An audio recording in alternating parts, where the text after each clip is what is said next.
Lane இஸ்லாம் online course குர்ஆன் என்ற தலைப்புல சூரா வாக்கியாவினுடைய வசனங்கள் 41 to 44 வரை உச்சரிப்பு. அஊது பில்லாஹி மினஷ் ஷைத்தானிர் ரஜீம். وأصحاب الشمال ما أصحاب الشمال وأصحاب الشمال ما ஷிமாலி ஷிமாலி அப்படின்னு நீட்டக்கூடாது.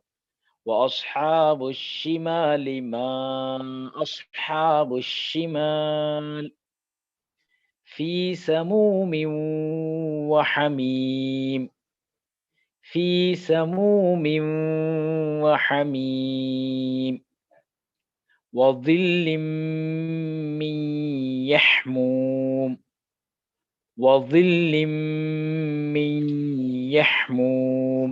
இங்க நிறைய பேருக்கு தில்லின் அப்படிங்கிறது லாம் லில்லின் அப்படின்னு வந்துடும். ஆக்சுவலா இந்த வாவினுடைய உச்சரிப்பு நாவினுடைய நுனி மேல் விரிசை நடுப்பற்களுடைய ஓரங்களை தொடும்போது இந்த சவுண்ட் வரும். இந்த இடத்துல இங்க பாருங்க, கிளியரா தெரியும்.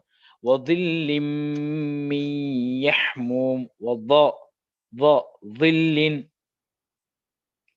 லா பாரிதின் வலா கரீம் லா பாரிதின் வலா கரீம். وأصحاب الشمال ما أصحاب الشمال في سموم وحميم وظل من يحموم لا بارد ولا كريم. இதை பல தடவை கேளுங்க, நல்லா பிராக்டிஸ் பண்ணுங்க. சதகல்லாஹுல் அஸீம் வ ஆகிரு தஅவானா அனில் ஹம்துலில்லாஹி ரப்பில் ஆலமீன். அஸ்ஸலாமு அலைக்கும் வரஹ்மத்துல்லாஹி வபரகாத்துஹு.